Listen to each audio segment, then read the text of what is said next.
नमस्कार, business express में आपका स्वागत है। मैं हूं आपके साथ अंकिता और आइए अब खबरें देखते हैं विस्तार से।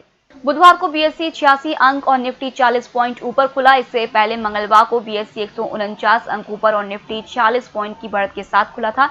दिन भर की ट्रेडिंग के दौरान बीएसई 209 अंक तक और निफ्टी 57 पॉइंट तक ऊपर जाने में कामयाब रहा था। कारोबार के अंत में बीएसई 44 अंक ऊपर 38,843 पर और निफ्टी 5 पॉइंट ऊपर 11,472 पर बंद हुआ था।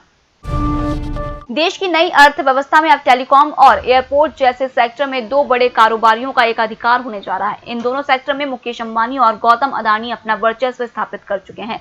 मीडिया रिपोर्ट्स के मुताबिक अपनी ऊंची पहुंच के कारण अडानी पहले से ही निजी हाथों में सौंपे जा चुके मुंबई एयरपोर्ट का नियंत्रण भी हासिल कर सकते हैं।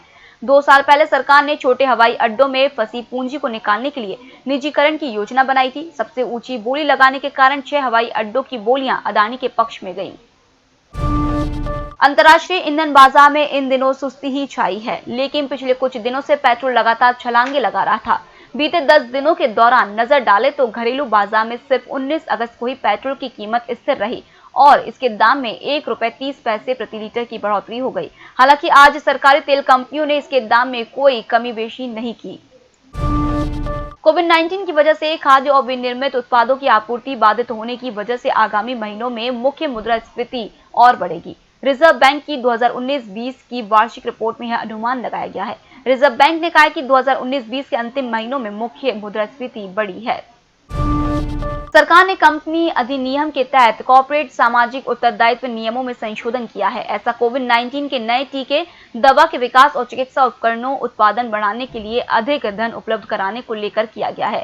सामान्य कारोबारी गतिविधियों के तहत नए टीके, दवा और चिकित्सीय उपकरणों के शोध और विकास में लगी कंपनियां नए संशोधन के बाद इस संबंध में अपने शोध और विकास मद में किए गए खर्च को सीएसआर खर्च में दिखा सकती है। कंपनियों के सीएसआर खर्च में किया गया संशोधन सशर्त है।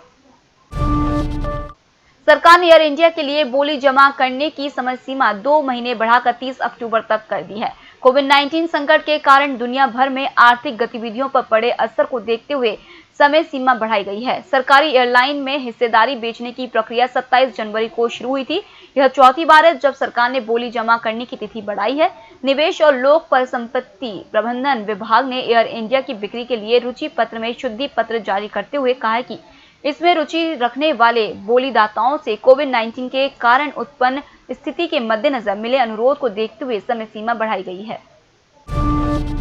विमानन मंत्री हरदीप सिंह पुरी ने कहा है कि क्षेत्रीय संपर्क योजना उड़ान के चौथे दौर में कुल 78 अतिरिक्त मार्गों को शामिल किया जाएगा। उड़ान योजना के तहत चुनी गई विमानन कंपनियों को केंद्र और राज्य सरकारों और हवाई अड्डा संचालकों की ओर से वित्तीय प्रोत्साहन दिया जाता है ताकि वे ऐसे हवाई अड्डों से परिचालन कर सके जहां यात्रियों की संख्या कम है और वे हवाई किराए को भी किफायती रख सके।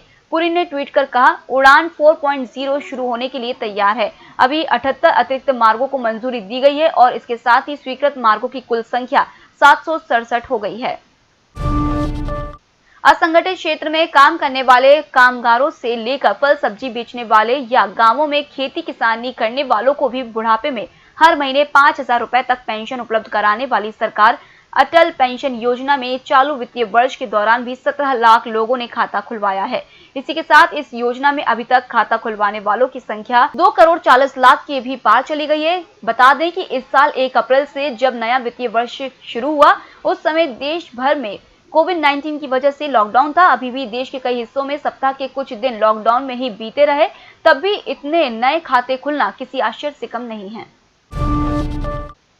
देश के सकल घरेलू उत्पाद में चालू वित्त वर्ष की अप्रैल-जून तिमाही में 25% की गिरावट आ सकती है। विश्लेषकों ने मंगलवार को यह अनुमान जताया। जीडीपी का जून तिमाही का आंकड़ा 31 अगस्त को जारी किया जाएगा।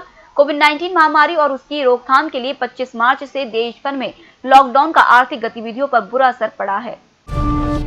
आईफोन बनाने वाली अमेरिकी कंपनी एप्पल अगले 2 महीने में भारत में अपना ऑनलाइन स्टोर खोलने की तैयारी कर रही है। सूत्रों ने यह जानकारी दी है। इस घटनाक्रम की जानकारी रखने वाले सूत्रों ने कहा है कि एप्पल सितंबर-अक्टूबर में अपना ऑनलाइन स्टोर पेश करने की तैयारी कर रही है। यह स्टोर त्योहारी मौसम के समय खोला जाएगा। इससे कंपनी को दशहरा और दिवाली के समय में मांग का फायदा मिलने की उम्मीद है। इस संबंध में कंपनी को किए गए ईमेल का जवाब नहीं मिला है। आरबीआई ने कहा है कि बैंकों की लापरवाही की वजह से समय रहते धोखाधड़ी का पता नहीं लग पाता है। यही कारण है कि बैंकिंग फर्जीवाड़ों में लगातार इजाफा हो रहा है। रिजर्व बैंक ने मंगलवार को जारी 2019-20 की सालाना रिपोर्ट में कहा है कि बैंक चेतावनी के शुरुआती संकेतों का सख्ती से पालन नहीं करते, जिससे धोखाधड़ी का पता लगने में 2 साल लग जाते हैं।